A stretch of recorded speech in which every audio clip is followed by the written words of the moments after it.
Daphne. And I'm Gail. And we're That's Disturbing. Yes, we are. And I fucking sang my gosh darn name again. It's fine. I love it when you sing. Did you see mine? It's fine. Shit. It's Oh, cool. well, it is what it is. Yeah, we didn't even watch The Descendants recently, and we're still singing. I feel like we talked about in one episode that it's been like 2 years. Yeah, it's still been 2 years. Still haven't seen any time recently. We haven't. So I'm not running around singing, but I feel like I want to sing. I feel like I want to sing everything. Do you? Do you I want to do. sing? I want to sing everything. Okay, Daph, let's get into it. Tell All people right. what to do and where to go and stuff because I always fuck it up. You do always fuck it up. We need to get you a script for this part. I know. I was thinking that too. I'm like, I need to memorize it or something. Yeah, we need to write this down for you. But our Instagram is at That's Disturbing Podcast. Go over there. Give us a follow. Give us a like. You know, the Instagram things that you do on Instagram. Do those things. The Instagram things. And then our website is www.that'sdisturbingpodcast.com. So the World Wide Web. The World Wide Web. It's actually probably https://www. But we're not going to go there. And if you just type in that's disturbingpodcast.com, then that also works. That also does work. And you know what you can do on our website, Mom? Do tell. Don't fuck it up, Mom. This is your opportunity to shine like a little star in the sky. You can fill out a crace request. You can fill out a crazy person. See, I fucked it up anyway. A case request can be filled out. Yes, and you can also see a picture of us standing outside of the Stanley Hotel. Yeah, you which can. is pretty cool and spooky there. I don't know. My mom got woken up at 3 a.m. by a ghost, so that was fun. Yeah. The haunting hour. Yep. Yeah, that happened. I was like, Mom, let's go ghost hunting. And she's like, not speaking to me, but I can visibly see her eyes are open. I'm like, this bitch. I just rolled back over and went to bed. And then like 20 minutes later, she's like, Daphne, do you hear the piano? I shouldn't have whispered that. She's like, Daphne, do you hear the piano? I'm like, oh, fuck. Yeah. Who's down there playing the piano right now, Mom? No one. Yeah, basically no one. No one was there to play the piano. Yeah. But the piano was playing not by itself, ironically.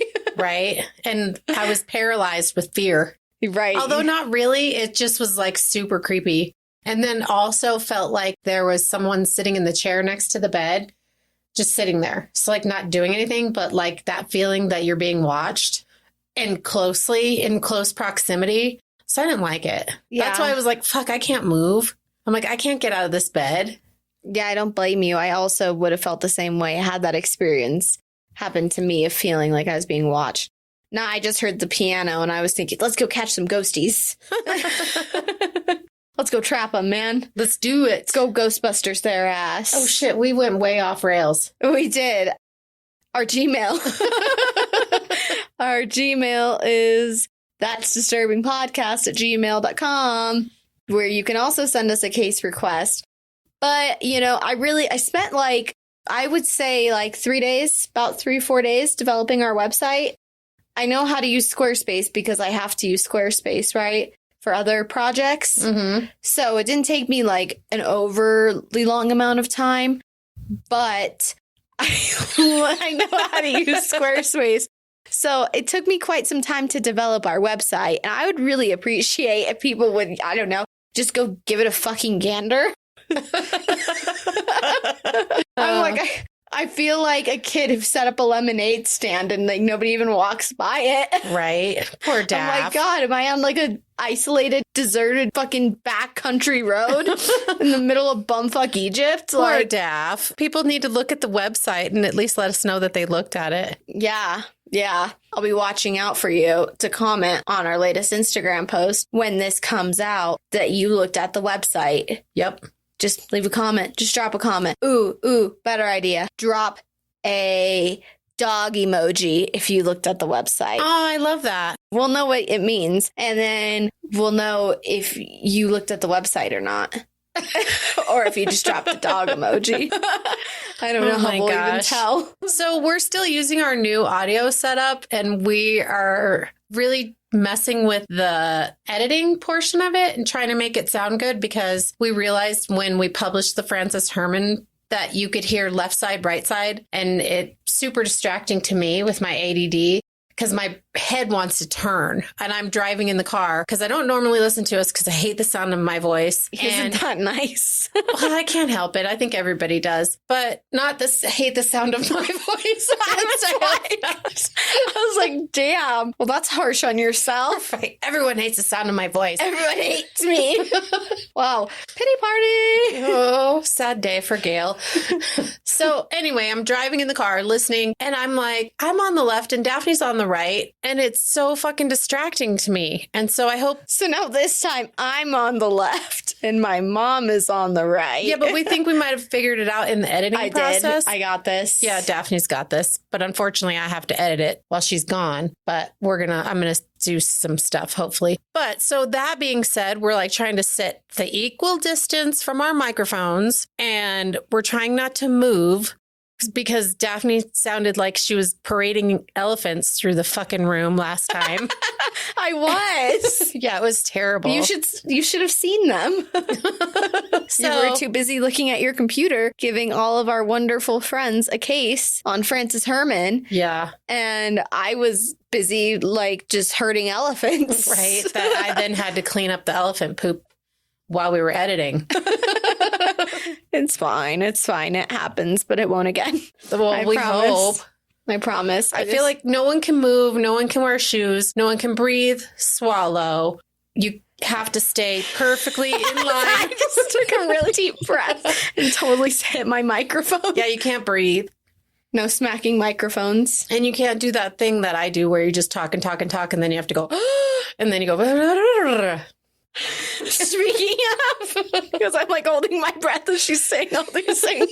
Shit. Okay, so have we told everybody what they should do and where they should go? Yeah, that's all of our housekeeping, I think. And the elephants were here. That's our housekeeping. Right, and our recording/editing drama because we're trying to be better. And I'm not even going to say that I feel like it sucked, but yeah, I feel like it did. I actually just said it and I didn't mean to. I loved the banter and everything happening when I was editing all of it. I was like, I really enjoyed this episode, but I think that the audio part of it was not my favorite part. Right. And it's like, oh, we're upgrading our audio. Just kidding. Psych. We downgraded. We played you all. Right. Actually, what we did was make it worse. So go team. All right, Mom, what's your disturbing fact today? All right. Are you ready for this? Yeah, I am. So I don't know if you've ever heard of the mermaid mummy in Japan. Have you ever heard of that? No.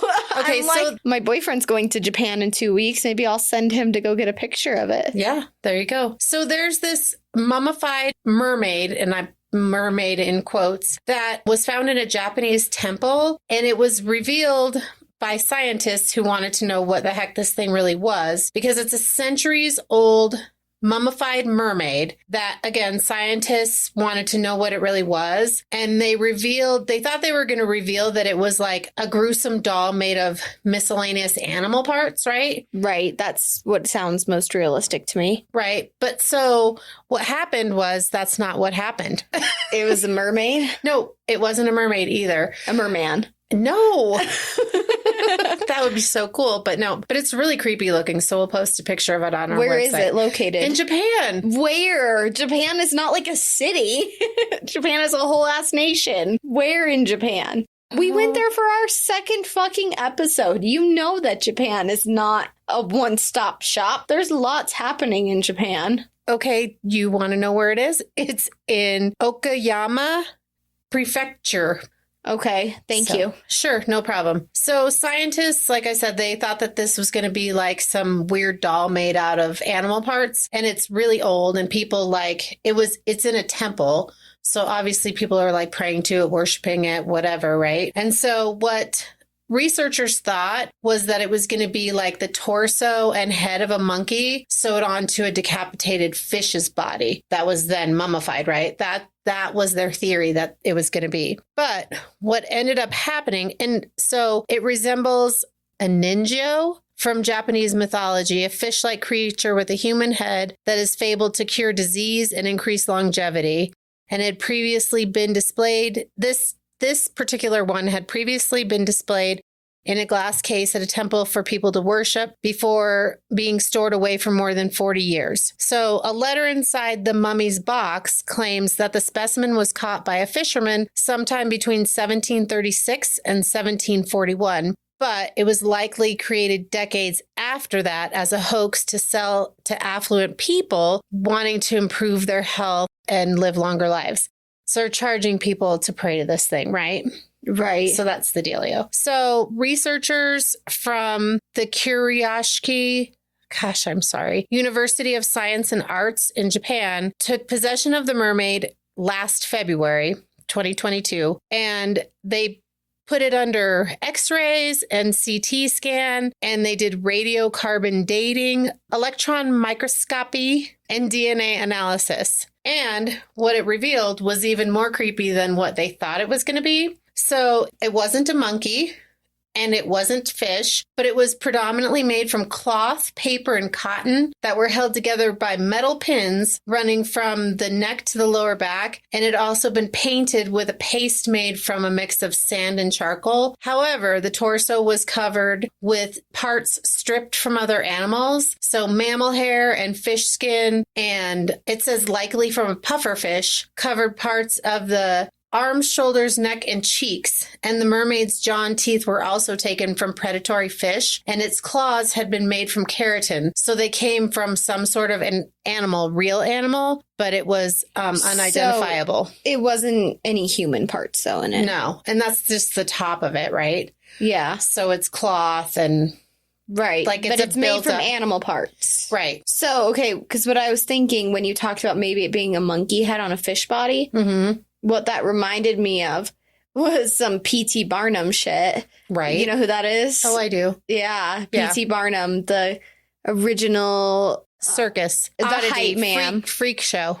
Kind of. He advertised the circus and advertised the freak show, but he was like the original advertising man.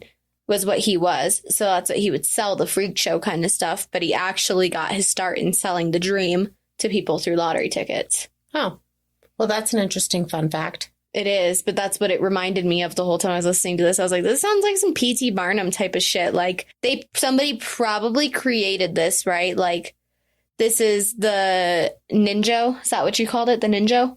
The ninja god died, and I'm going to pay you to come pray, or it left a human form down, or it left a physical form down here. Right. And you're going to pay me to come pray to it. Right. So that you can live so it sounds like some kind of a hoax. More prosperous life. Yeah. Well, it was a hoax. The lower part of the mermaid did come from a fish, likely a species of a croaker, which is a ray-finned fish that makes a croaking sound with its swim bladder, which helps control its buoyancy. The researchers were not able to identify any complete DNA from the mermaid, but radiocarbon dating of the scales indicated that it could date back as far as the early 1800s.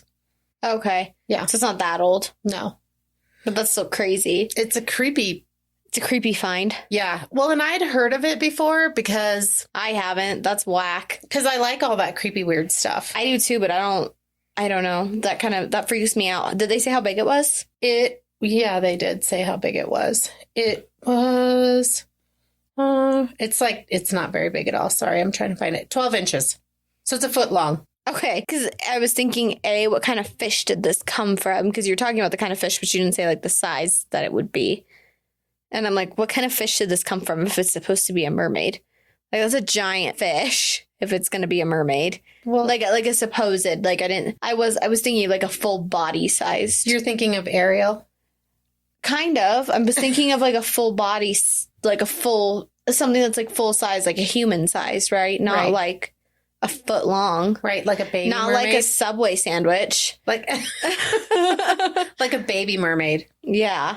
Like a baby mermaid. Yep. Okay. So there you go. So that was disturbing, yeah? Yeah, that was whack. Yeah. And we'll post a picture of it on the website because it's super creepy. So I'll have to show it to Daph. Yeah, we'll definitely post it on the Instagram. Yeah, show it to me. Show it to me right now. Get my live reaction. I'm trying. But you know how phones suck? Yeah, I do. Okay. All right, show me. Live reaction. That definitely does look like a monkey head. And a mermaid tail? Yeah, creepy. Or a fish tail? Looks like it has boobs. See, Ariel wasn't the wrong impression.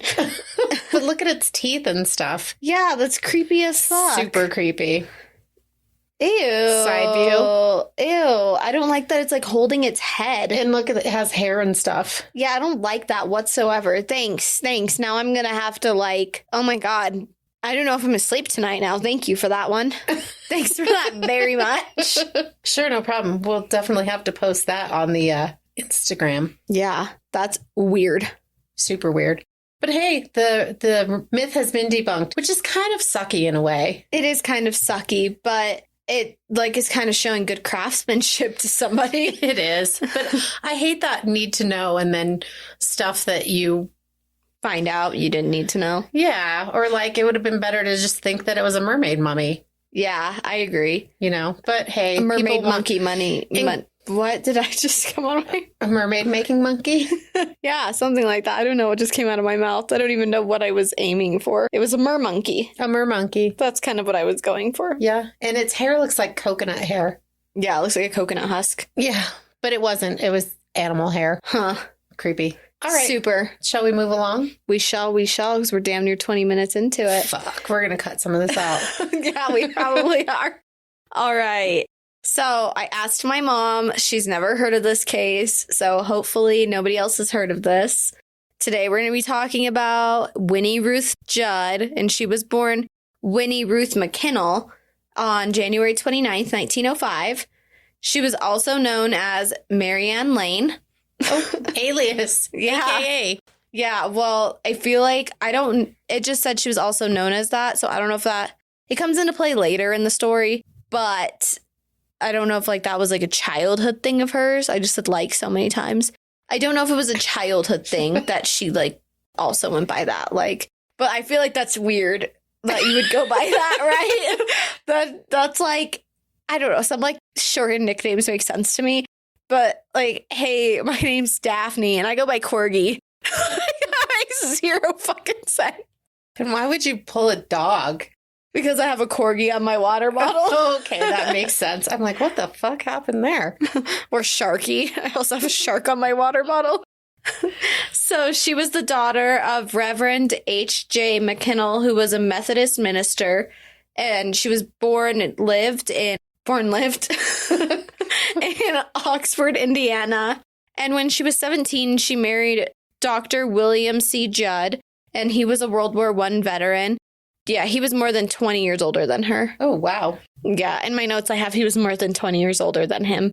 But that's why I had to correct myself. I'm like, no, he was 20 years her senior plus.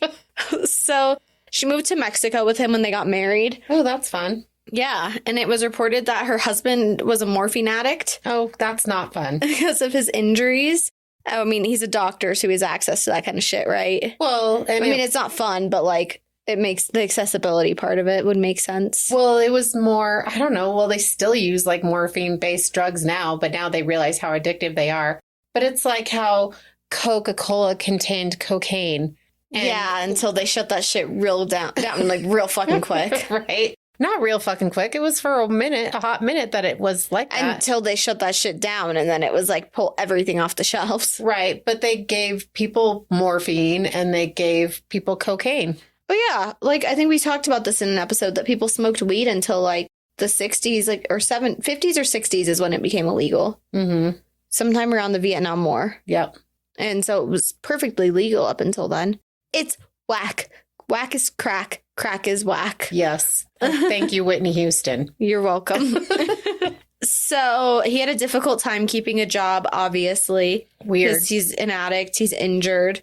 He's a war veteran, so I'm assuming they didn't talk about any PTSD, but I'm assuming that that's probably is a thing as well. And due to having a difficult time keeping a job, they moved frequently and they never had a stable income. Their marriage was then like even further strained because Winnie couldn't have children. Aw, that's sad. By 1930... Although if your husband's a drug addict without a job... You might not want to have kids with him. I'm like, do you want kids? Yeah, I was... Like, it might be sad, like, if she meets somebody else, but with him, it's like, a blessing in disguise. Yeah. Yeah. So by 1930, the couple had gone their separate ways, but they remained in constant contact with each other. So I couldn't find if they like actually divorced or not, or if they just like split up and like lived separate lives and were still married.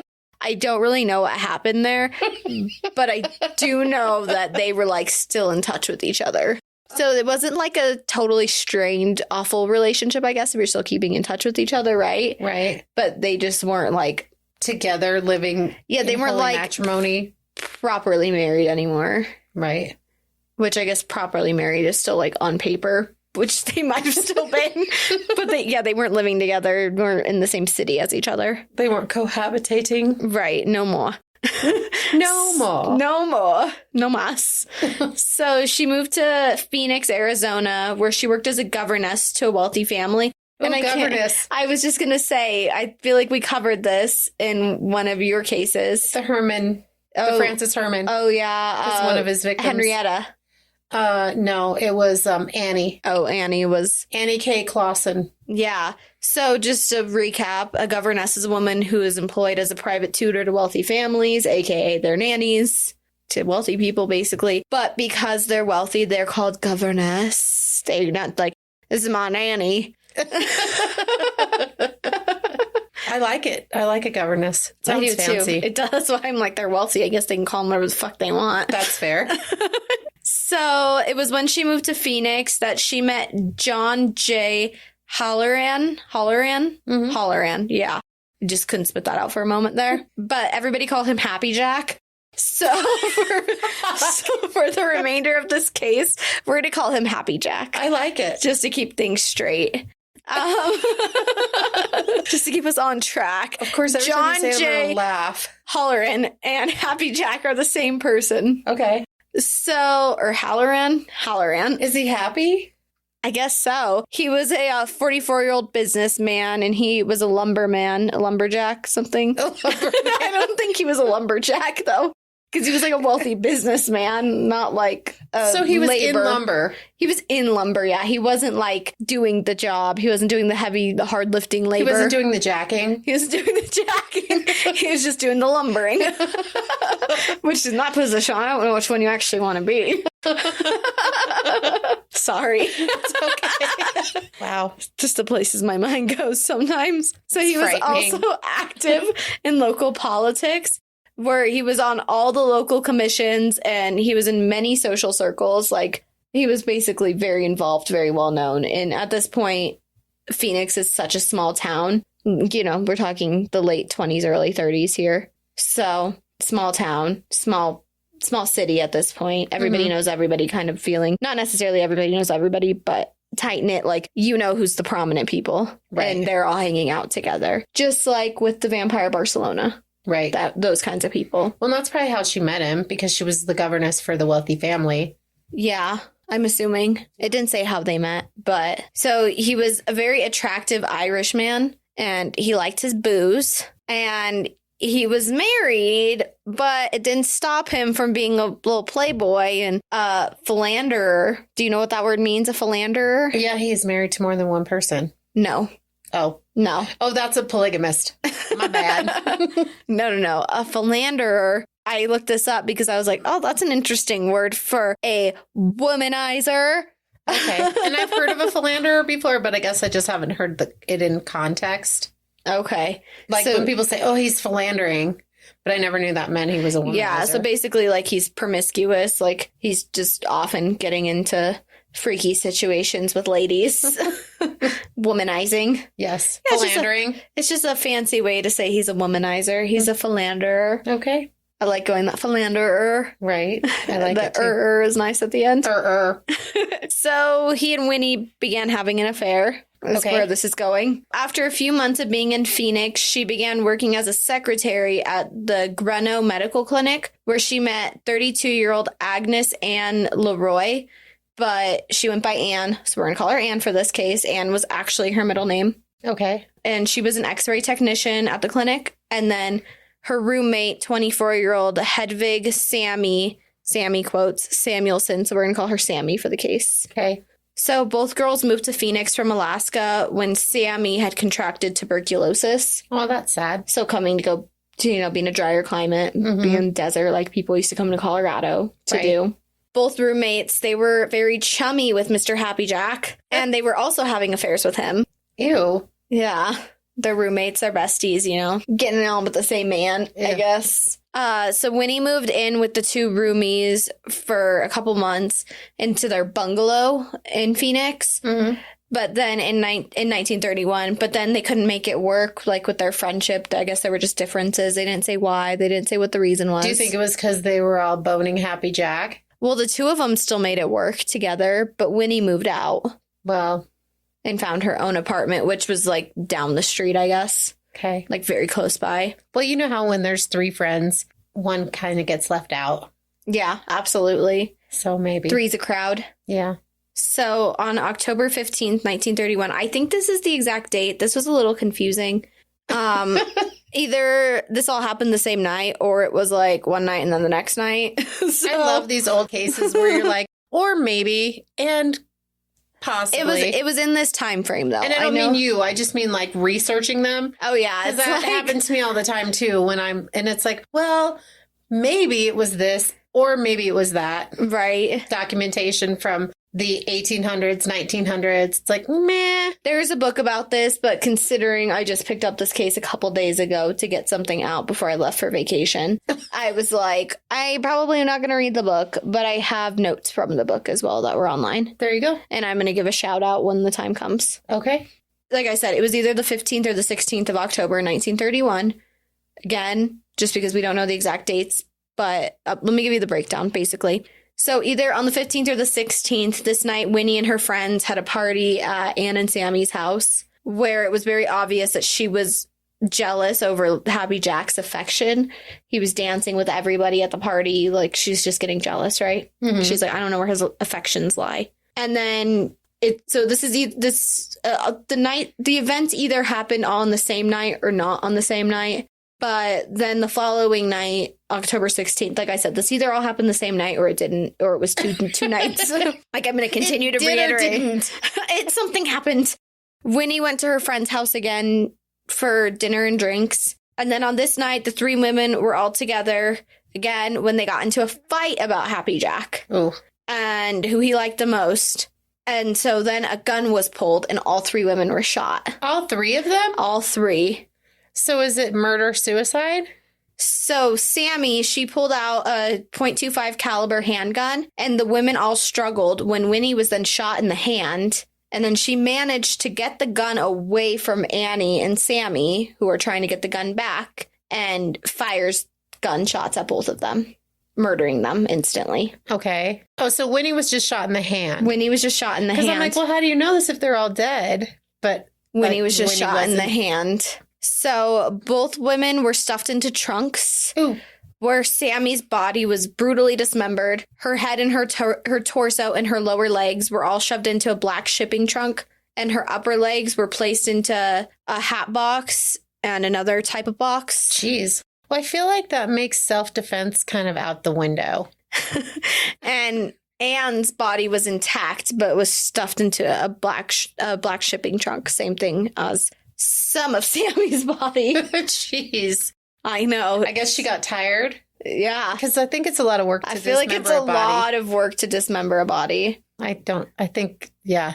It's not something I want to try. Me neither. I'm good on that. I've had to like peel chicken apart, and that's even tough work. Like, oh my God, have you ever tried deboning raw chicken? Oh, don't even get me started.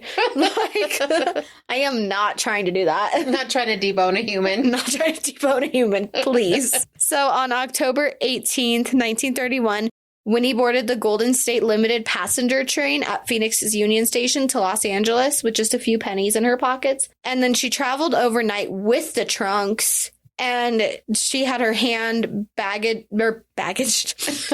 She had her baggage and her hand was bandaged up from her gunshot wound. So she was heading to LA to dump the bodies in the ocean was her plan. Yeah. Why not just dump them in a canyon since you're in Phoenix? Why not, right? Right. I don't know. Well, and that's the thing, too. You don't have to travel all the way to LA because you could just go a little bit like more towards mountain area. But anyway, whatever. We don't know what was in Winnie's head other than some kind of psychopathy. Something that they hit home really hard on was that she was very broke.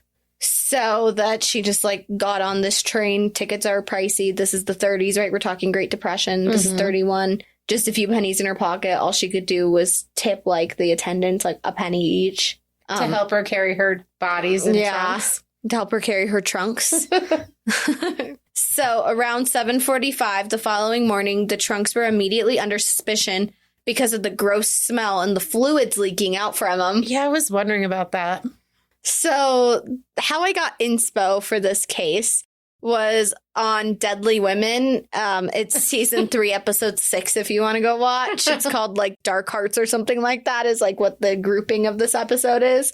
Because, you know, if you watch Deadly Women, that there's always 3 or 4 in an episode. Yeah. And that they're like grouped together by like a commonality between their cases. And this is like Dark Hearts, jealousy, kind of a grouping. I've seen my fair share of Deadly Women. Oh my God, I love that show. Puts me to bed at night. Makes me fall asleep. That and Snapped. Yeah, right? That and Snapped. No, I don't know why. Clearly I'm very interested in this stuff. Otherwise, I wouldn't have my own true crime podcast, Hair Flip.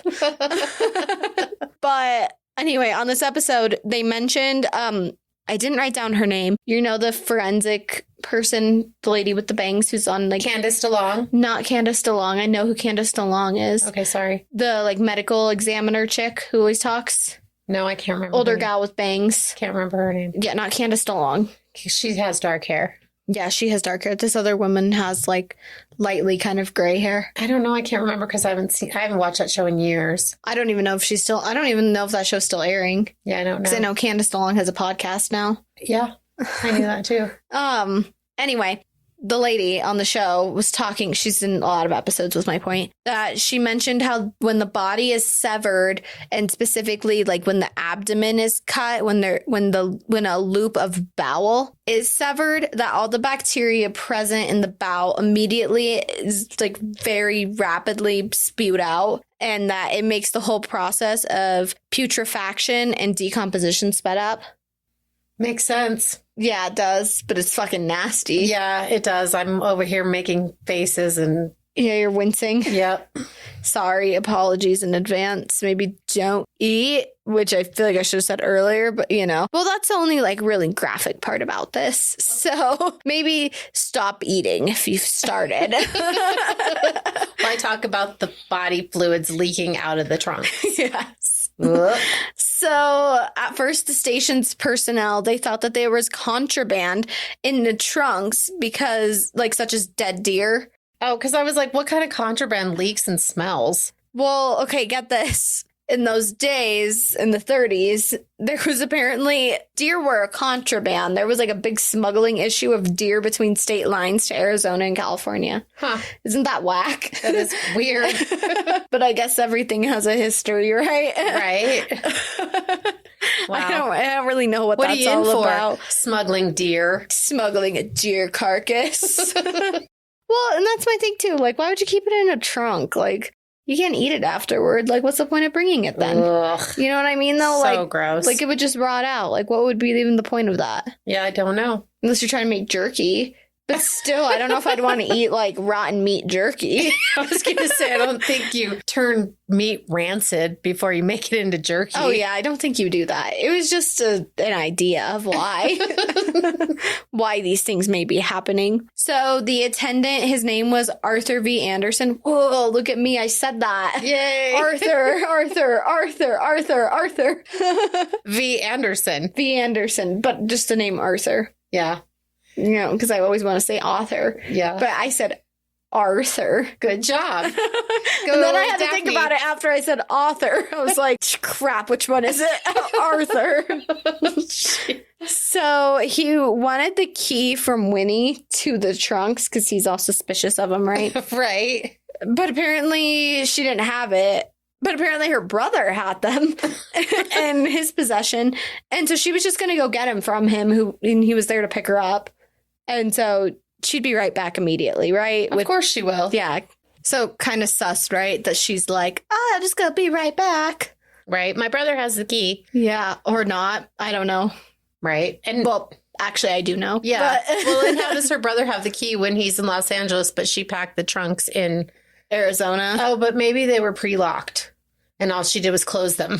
Oh, maybe. That's a fair point. I didn't even think about that. Yeah, I just came up with it. I just came up with it. So a huge note here. The trunks, they were all tagged with her name on them to be held for her to come back and grab, right? Because she just had to go get the key. From her brother. Yeah, right. So yeah, her brother was in California. Fun fact, he was a junior at the University of Southern California. Nice. And then he came and picked her up from the train station. Oh, so that part was legit. Yeah, that part is legit. Her brother actually did come to pick her up. Okay. But he was unaware of what she had brought to Los Angeles with her. And he didn't have the key. And he didn't have the key. I thought there was no brother and no key. Right. But only half of it was a lie. Good job, Winnie. So around 4:30 that evening, Arthur Anderson, remember him? I remember Arthur. He called the police and they came to pick the locks and they found both the bodies. Yeah. The first thing they saw was the head. Ooh. I know, the severed head. Oof. Yeah. Poor girl. Ugh. Poor Anne.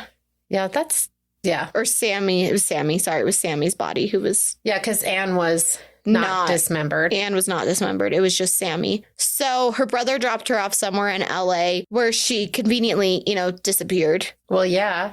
And then, as one does after you've killed two people and dismembered one. Right. Try to whack. Right. Try to disappear. Yeah, absolutely. I think that's in the murderer's handbook. Yeah, you get away. You run for the hills. You don't just run, you sprint. Right. You go. You take the fuck off. Like you're on speed or some shit. She probably could have gotten from her ex-husband or current. I don't know. We still don't know the situation on them. We still don't know what's up with them. We don't. Dr. Judd. Yeah, Dr. Judd and Mrs. Judd. Well, she kept his last name, so. So she disappeared, and then police surrounded her in, this is weird, in a funeral home. I don't know why she was at a funeral home. So they got her at a funeral home, and then maybe she surrendered. Get the trunks and bury them. Oh, yeah, maybe that's, but wouldn't they be at, like, a morgue? Well... Maybe she was planning on trying to go back for the trunks. Wouldn't go to a funeral home. No, but if there's like a lost and found. No. Yeah, I feel like all funeral homes have lost and found. That's just wrong now. So wrong. My God. Who raised you? Fuck. My gosh. I'm so funny. Well, I was thinking not a lost and found. I was thinking cremation thing. The oven. The human oven thing. The incinerator? Yeah. Yeah. Not lost and found. I like how you point at me. Yeah. Yeah. Put your arm down all sly. Like, yeah. Not a lost and found, but a claiming. A cremation. Like a claiming. Oh, you mean, Mom, she doesn't have the trunks. Well, I know, but why would she be? Maybe she was scoping it. I don't know. Yeah, I don't know why either. That's why it's weird. But she doesn't have the trunks. Remember, they were left and then she ran. I know, but I thought maybe she was going to try to go back and steal them and she was just scoping someplace Why would they be at a funeral home? They'd be at like a police locker or a morgue. Well, I was thinking maybe they were still at the train station and I don't know. I'm just speculating. I'm just throwing shit out there. It's been like less than a week. Like, since they found the bodies. I'm sure that they're not cremating them that quickly. Yeah, you're right. Fucking mom. This was on, I didn't even tell you when this was. But they're also not in the It was lost less than a week later on Friday, October 23rd, 1931, when they captured her. Okay. So on the 15th or 16th is when they were killed. Then she travels. Yeah, and then she travels on the 19th. Right. So that's like days later. So they're already stinking by then. Oh, sorry. No disrespect, ladies. Yeah, no disrespect. But yeah, they're already decomposing. Yes. Thank you. Yes. Yeah, I know. It sucks. And it's sad. Yeah, it's horrible. I can't even like imagine that like that's how you would wind up, like with lack of care. Yeah. Not cool. Not cool at all. So the murder was reported in the headlines across the country. And Winnie, she became referred to in the press as Tiger Woman and the Blonde Butcher. And then eventually it became known as the Trunk Murders. Why the tiger? I don't know. I didn't make it up.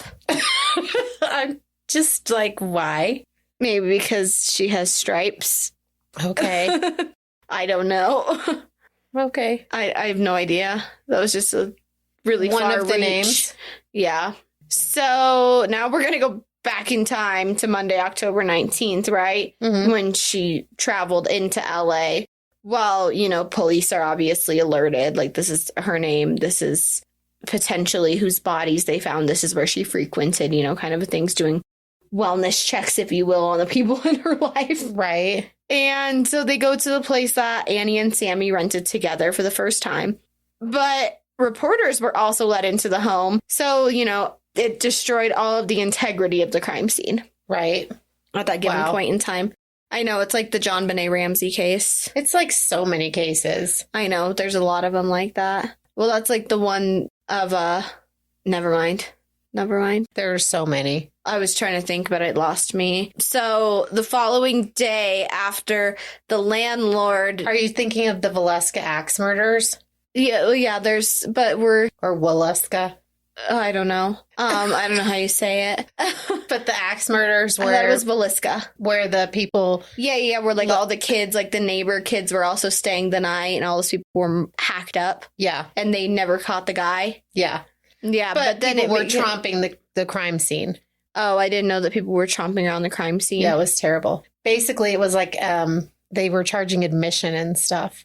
So the next day, the landlord took out ads in the Arizona Republic and the Phoenix Evening Gazette newspapers to tell the public that there were tour of the homes available, that they could come tour the crime scene for 10 cents per person. So in the next 3 weeks after he put out the ad, like hundreds of people came and toured the 3-room apartment. People have such a morbid curiosity. Yeah. Us included, but I don't think I'd be disrespectful like that. No, I don't think I would pay to see a crime scene. No. I feel like you drive by enough of them when you see like car accidents and stuff. That's true. And it's so sad. It is. Anyway, yeah, that's what I was kind of getting at. But then, yeah, you were like, oh, the pay to enter.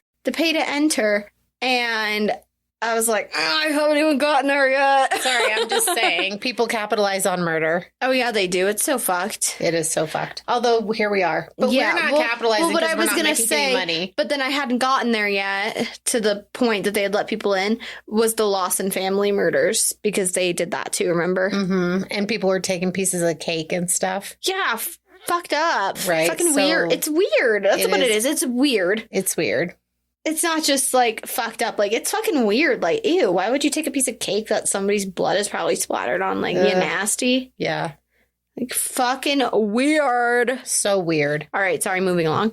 The trial. So it began on January 19th, 1932. Oh, that's my birthday. But not in 1932. I was going to say, give or take a couple of years. Actually, give a lot of years. So 3 months after the bodies had been discovered in the trunks is when the trial started. And then the state argued that Winnie acted with premeditation and that the relations between the 3 women had been deteriorated over some weeks due to the arguments they had about Happy Jack. Fucking Happy Jack. Fucking Happy Jack. And why do women always do the fighting? Or men? Like, how come you don't go after the fucking dude who's fucking everybody and creating the drama? Right. Why do you lash out at the... Because it's stigmatized for women to stick together. No, but I'm just saying, like, I mean, in all cases, like if someone's cheating on someone or somebody's having relations with like several different people or whatever, people always instinctively want to go after the person who is having the affair with their person that they want to be with, instead of going after the person that they want to be with for being a fucking whore. Yeah. Or a cheater. Right, and a instead liar. of going after the bad guy. Right, but if you everybody go after knew the other woman who's fucking the same guy. But to be fair, if he was a philanderer and she got involved with him, that was her own fault. Yeah. She entered that relationship at her own risk. Yeah, I mean, like if I don't know what was happening in her head, right? Like if she thought he was going to leave his wife for her. But you can almost guarantee that if he's cheating on his wife with you, you're probably not the first. You're probably not going to be the last. You're probably not even the only one at that moment in time. I feel like that's a safe bet to assume that you're not the first, you're not the last, and you're not the only in the moment. I think you're right. So, according to the prosecution, all of this culminated with the murders and that they maintained that Winnie had a self-inflicted gunshot wound to her hand. She shot herself in the hand. Kind of what I was thinking. And then was thinking. trying to give herself like a self-defense explanation. Yeah. Except for self-defense goes out the window when you dismember and shove bodies into trunks instead of calling the police and saying, oh my God, she shot me in the hand and I wrestled the gun away from her and I had to kill them both. So the minute that you try to hide the murders, because they're murders. Yeah. Not self-defense. Yeah, I was thinking that. So Winnie's defense took the stand that she was innocent because she was insane. They didn't even try the self-defense argument. I love that. I love the insanity plea. It's fucking nuts. Right. Literally. None of the dismembering aspects with the double slaying were addressed in court because Winnie was only actually tried for the murder of Anne and her body wasn't dismembered. So I don't know why that is, that she wasn't tried for both of them, but she was only tried for the one. Maybe because they just needed to get her on one instead of trying for both. Well, and maybe because if she was pleading insanity, the whole dismembering a body plays into your insanity plea. Or the fact that Sammy had shot her in the hand and that's the one who shouldn't get tried for. Because then that could also pull the self-defense plea. Yeah, maybe. I don't know. Either way, it's not cool. So Winnie, she didn't take the stand in her own defense. And during her trial, her defense team maintained that the entire population of Maricopa County visited the bungalow. And then the police had also maintained that the two women had been killed while asleep in their beds because the two mattresses were missing when the police entered the house. Oh, wow. Yeah. The plot thickens. The plot thickens. However, one mattress was later found with no bloodstains on it, and it was miles away in a vacant lot. And then there's never been any development on the other mattress and why they were taken or where the other one was, but basically there was no blood on it. So kind of went out the window on that one. That's so weird. But the police maintain that, so we don't really know what the whole mattress thing is about. Right, because it could have been someone else's mattress. Yeah, that's what I was thinking. How do you know it's her mattress? Right, wouldn't you... Well, and if you think that that's the theory, wouldn't you be specifically searching for mattresses with gunshots in them? Right, or blood. Yeah. Yeah. Dried brown blood. Maybe she had her initials on it. One of them had their initials on the mattress, basically. So the jury found her guilty of first-degree murder on February 8th, 1932, and her appeal was unsuccessful, and she was sentenced to be hanged on February 17th, 1933, where she was sent to Arizona State Prison in Florence, Arizona. But then her death sentence was repealed after a 10-day hearing found that she was mentally incompetent, and then she was sent to the Arizona State Asylum for the insane, not the sane, on April 24th, 1933, which that was the only hospital, the Arizona State Hospital, was the only hospital that actually handled any mental, was the only asylum. And we don't know if she really was insane or not. Yeah. Yeah, we don't know. We don't know any of it. Because I was just thinking for my own personal, I would rather be put to death, I think, than be in an insane asylum. That was hard to say. Insane asylum. Yeah, be in an insane asylum. Ooh, that was perfect. We said it exactly together. I love it. So now let's just go a little bit into Happy Jack a little bit more. Yeah, let's hear how happy he is. I'm sure you want to hear about him, right? Yeah, I totally do. So when it was discovered that during the course of the trial that Happy Jack and Winnie had been having an affair, he also became a suspect in the killings and having complicity within the case, right? Mm-hmm. Happy Jack was indicted by a grand jury as an accomplice to the murder on December 30th, 1932, following a new testimony from Winnie. So Winnie referred to this testimony as, quote, the whole truth, unquote. I feel like he wasn't involved. It's just my gut telling me that she was just trying to throw shade on him so she wouldn't be convicted. So she could have the heat taken off of her in some regard. Well, but maybe, I don't know, I could be wrong because I don't know either one of these people. The preliminary hearing on the charge against Happy Jack was held in mid-January 1933. And Winnie was the star witness, and her testimony lasted 3 days. And she told her story saying, quote, I am going to be hanged for something Jack Halloran is responsible for Halloran. I don't know. It's spelled with an A, and I just feel like I keep saying it wrong, but I know how I want to say it, and I can hear the way it sounds in my head. Anyway, I'm going to start this over. Quote, I am going to be hanged for something Jack Halloran is responsible for. I was convicted of murder, but I shot in self-defense. Jack Halloran removed every bit of evidence. He is responsible for me going through all of this. He is guilty of anything I am guilty of.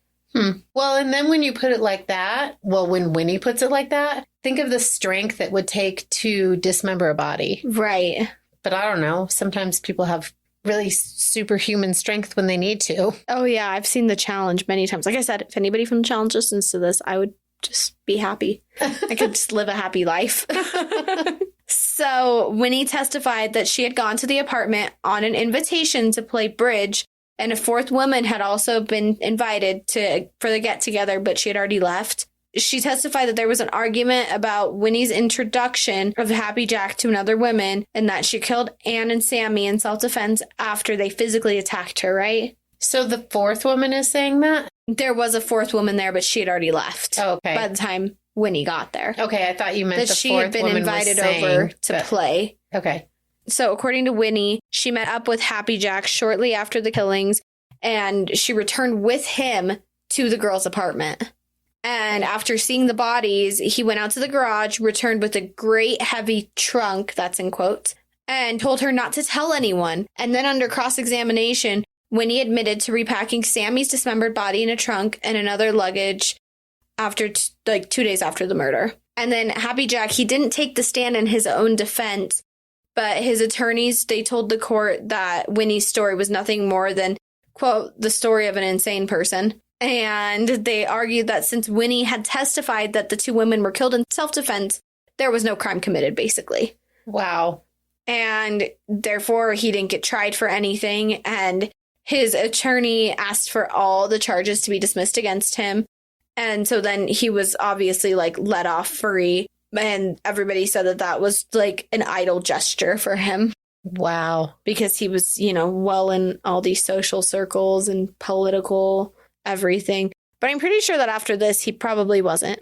Maybe not. I would assume that he probably maybe doesn't get to keep his reputation like he had before. His philandering ways. Well, not even necessarily that, but the fact that he's running in all these political circles and is on the commission of all these local boards. So after her death sentence was repealed, right? Mm-hmm. Winnie was committed to the state's only mental institution. And from 1933 to 1936, Winnie escaped the institution 6 times. Real tight security. One time she had walked all the way to Yuma, Arizona, along the old Southern Pacific Railroad tracks. Oh, that was English. English, that was English.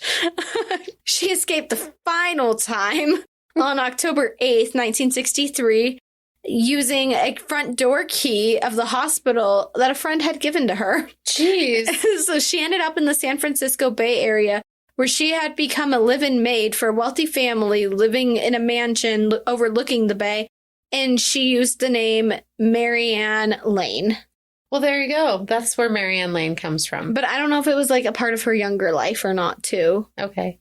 But maybe it wasn't. I don't know. Maybe I just threw it in too early, but I'm not sure. It didn't say if maybe that was her nickname, I'm Corgi now all of a sudden. Why? I'm not sure. I'm short. I guess that could be it, right?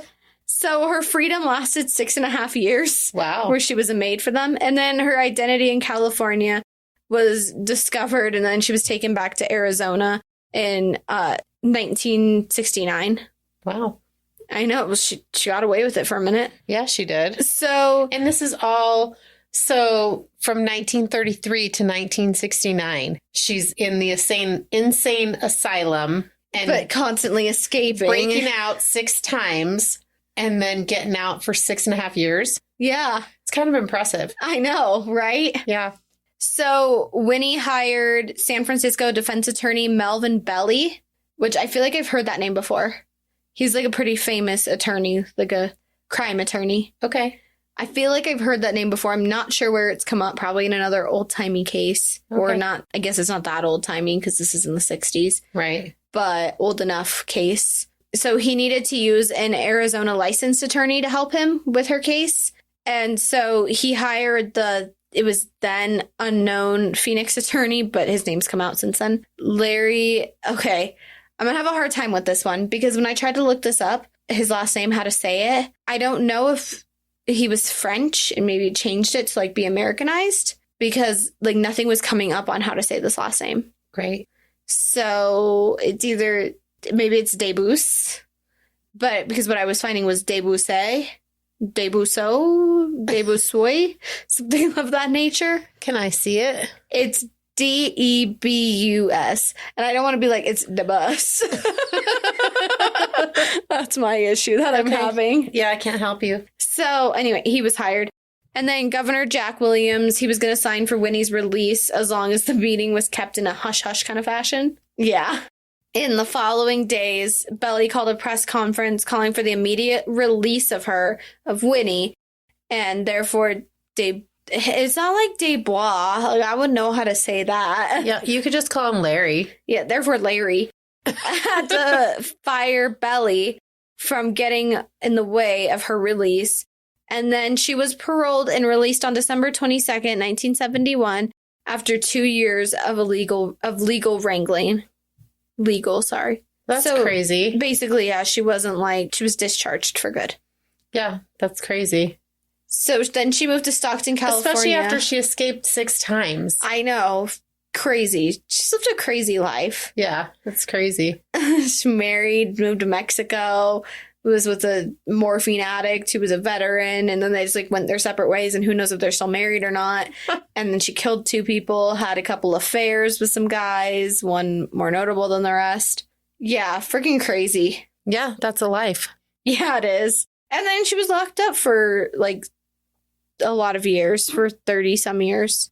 Yeah, that's crazy. That's crazy. So she moved to Stockton, California, and in 1983, the state of Arizona issued her absolute discharge, which meant that she was no longer even on parole, wiped her hands clean of all of it, got to live her life. I mean, like, her record wasn't wiped, right? But, like, she got to finally be free, not have to, like, answer to a parole officer anymore. Mm-hmm. Not have any regular check-ins. So how old is she by this time? Because you said she was born in 1905? 1905. Wow. Yeah. So she's like 66. 1905 and it's 1983. Oh, 83. I thought you said 71. Yeah, so she's 78. 78. So she was no longer a parolee at this point. And then she died October 23rd, 1998, which is crazy because that's exactly 67 years to the day that she was arrested. Wow. That is crazy. Yeah. And she lived a long life. Yeah, she did. She lived forever. Although some of it was not so happy. It was not so happy at all. No. I would say. Okay. Remember how I said we're going to circle back around to the author, to the book? Her name is Jana Bommersback. Jana. I think it's Jana, actually. Okay. So she was an investigative journalist, and she believed that Winnie was guilty of only killing in self-defense, which she had maintained all along, not first-degree murder.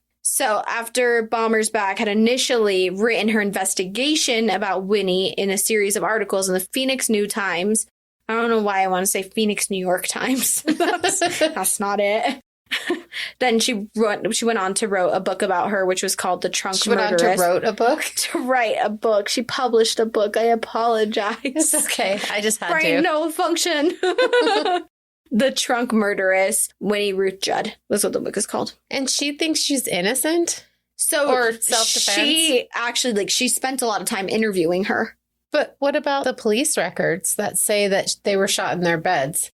But again, if there's no mattresses, how do you know they're shot in their beds? It's just a theory because the mattresses are gone. Right, exactly. Which seems like a pretty solid theory. It does seem like a solid theory. So she, like I said, she interviewed Winnie. And then she found that the police and the prosecution, they had found a bunch of bias against her in the case. Like tons of bias against her, like ways to be not for her. Because Happy Jack was a very well-known man, remember? Mm-hmm. In every social circle. And some of the police also knew the victims. So they were not in favor of her doing anything. But I feel like dismembering and running with bodies kind of says you're guilty. Yeah. I don't disagree. Or crazy. Or crazy. So some believe Winnie hadn't even killed anyone, even in self-defense, but that she was only covering up for Happy Jack. Because she loved him. Because she loved him. Aw. A real love story or not. Obviously, people think that she wasn't capable, like we talked about, of dismembering the bodies. Mm-hmm. Like, it's not an everyday thing that somebody just knows how to do. I don't even know how to debone a chicken. That sounds like that should be so simple. No, those tendons are crazy. Anyway, yeah. So it's not very likely that without any medical training, right, that she could have just opted to dismember a body. You know, they called her the blonde butcher, but she also couldn't have been able to lift the bodies. Probably not. Yeah. Not to be rude, but dead weight. So there yeah, really, literally. There are indications that someone with surgical skills had performed the dismembering, which was a skill that she obviously hadn't possessed. She has no medical training. Like, she worked at that clinic, but she was just a secretary. She wasn't, like, doing anything about it. She wasn't doing anything medical. Did Happy Jack have medical training? So, according to autopsy photos, the body was not butchered, but cleanly dissected. Ooh. And Happy Jack being let go was considered by many a miscarriage of justice, obviously. But remember that he knew people. He knew everybody. Maybe he knew Frances Herman. Maybe. Because this is that time. This is that time. Yeah. No, the 30s. Yeah. I thought Frances Herman, it was like the late 1900s, or late 1800s, early 1900s. This is at this point 31. Well, no, I knew that. I mean, he would have still been roaming around, I guess. Yeah, I was going to say, he was never remember he caught. escaped? Yeah, he was never caught. And how I said people just don't stop. Yeah, maybe he was him. Mm. But this guy was Irish. Oh, I guess you could fake an Irish accent if you're if you're English. Well, I don't even mean he would fake being Happy Jack. I just mean maybe Happy Jack knew him. Yeah. Or I don't know. Okay, Theories. that's just so far out there. So I'm sure more than his just Frances exoneration Herman know how to dismember a body. Yeah, right. So his exoneration was a political cover-up then, obviously. And his gray Packard had been spotted at the crime scene at the night of the murders and there again the next day. Okay. So at the very least, like, he should have obviously been tried as an accomplice, not necessarily like a co-conspirator, but an accomplice in the case. But he had been exonerated, like we talked about. And then he obviously, like, lost his value in society to people, so they didn't want him anymore. The author, she also introduces this possibility of there being a second gun, maybe? I'm just running down our list of everything she talks about in the book. Not everything, obviously, because it's a book and I only have spark notes. So she talks about that there was an early newspaper that reports that Anne had been shot with a larger caliber. The October 20th, 1931 edition of the Arizona Republic stated, quote, 2 different caliber revolvers were used, autopsy surgeons said, unquote. On the same date, the Los Angeles Times reported, quote, the killer is believed to have used a .25 caliber automatic to miss Samuelson, but a larger caliber weapon to kill Mrs. Leroy, unquote. So there's no police reports, however, that ever mention anything about a second gun, anything about a different size caliber gun, any of it. So where did she get that information? The newspapers reported on it. Yeah, but how did the newspapers get the information? Because they're media hoaxes. So basically this is like a unfounded, obviously. Like, there's no evidence to support any of it. It's just the press being the press. Worth mentioning. Obviously, now we have to address a person who could have possibly dismembered the bodies. There was a time when Winnie was friends with this nurse inside of her mental institution, who she was called Ann Miller. And she said that when she was working at the Arizona State Mental Hospital in 1936, that they had become friends, right? And Winnie had confided in her that a Dr. Brown had come to see her while she was in prison and told her he was going to confess everything. What? Yeah, that he was going to confess to all of it. That's crazy. So later, Ann Miller told the Phoenix attorney of Winnie's story. And then he stated, I'm sure she told you that Dr. Brown came to my office and wanted to tell you the whole story. He made an appointment for next week, but he died the day before the appointment. Oh, how convenient. He died June 1932 of heart disease at the age of 44. 1932nd? 1932, sorry.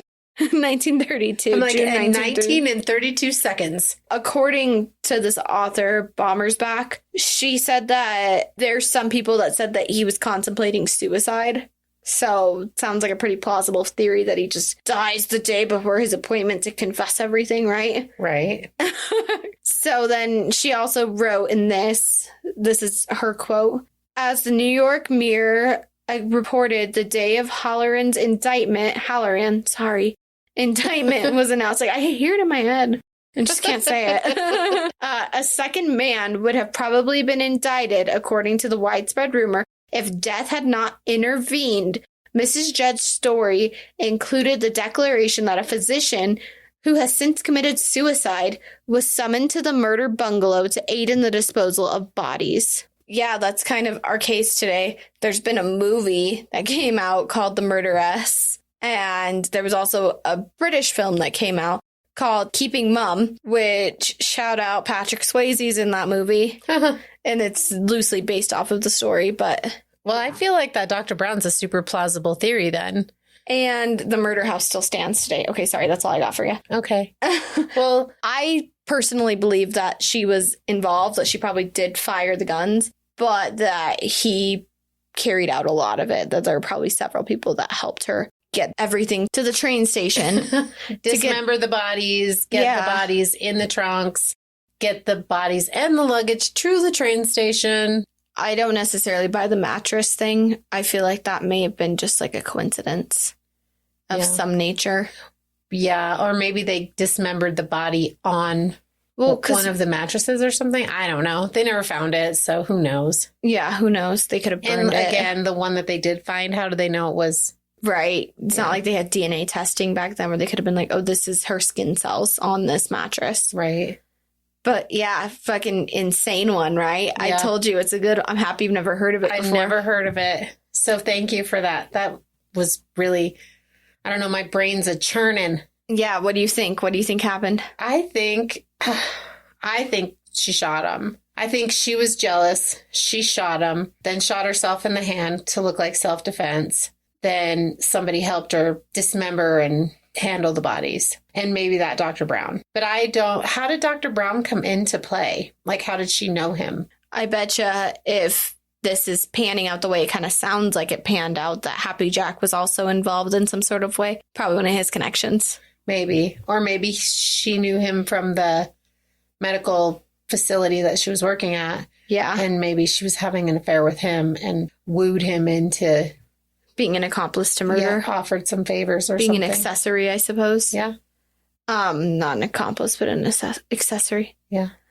Oh my gosh. I know this one, like, wrapping my brain around it when I was resolving it, I was like, I can't wait to present this. Yeah, no, it's because, really good. I mean, it's solved, right? Like, it's solved, but it's a lot of questions. Yeah, it's more questions than answered, but it's solved. Because we definitely know that she did it. Like, she's not said, I didn't shoot them, but she claims it's in self-defense. So it's solved in that regard. So the whodunit is not there, but the rest of it is still a big fat question mark. Because, yeah, I imagine that she was probably not a superwoman and couldn't dismember the bodies like that. Because, like they said, they were dissected. Right, they were like hacked. Yeah, they weren't just like sawed in half. They were like properly dissected. Like at the joints and stuff. Yeah. Yeah. Surgical skills. Super crazy. Yeah. That's like, what's that one that they have to have that they think is unsolved, but they talked about like the surgical skills that you would have had to have. I don't know, probably millions of them. Jack the Ripper? Yeah, Jack the Ripper. I'm like, I'm like, it's old timey, but it wasn't, the surgical skills that he would have had to possess. Yep. That was good, Daph. Thank you. What year did Jack the Ripper happen? In the 1800s, but it was in the UK. When? In like the late 1800s, I think. Like 1880s. Oh, yeah, that's way too soon if this is the same guy. I was maybe it's Happy Jack. Right. Because he could have been Irish. Just because it happened in the UK doesn't mean he's not Irish, because that's also part of the UK. Well, and they never caught Jack the Ripper, so we don't know if he was Irish or Polish or Swedish or British or... Ooh, what if he was Happy Jack? Because they coined him Jack the Ripper, so he came over and he called himself Happy Jack. Ooh. I think we're just pulling shit out of our asses. I believe that is exactly what we're But doing. it's kind of fun to just go there. Thank you. Thank you. Have a good night. Thanks for listening.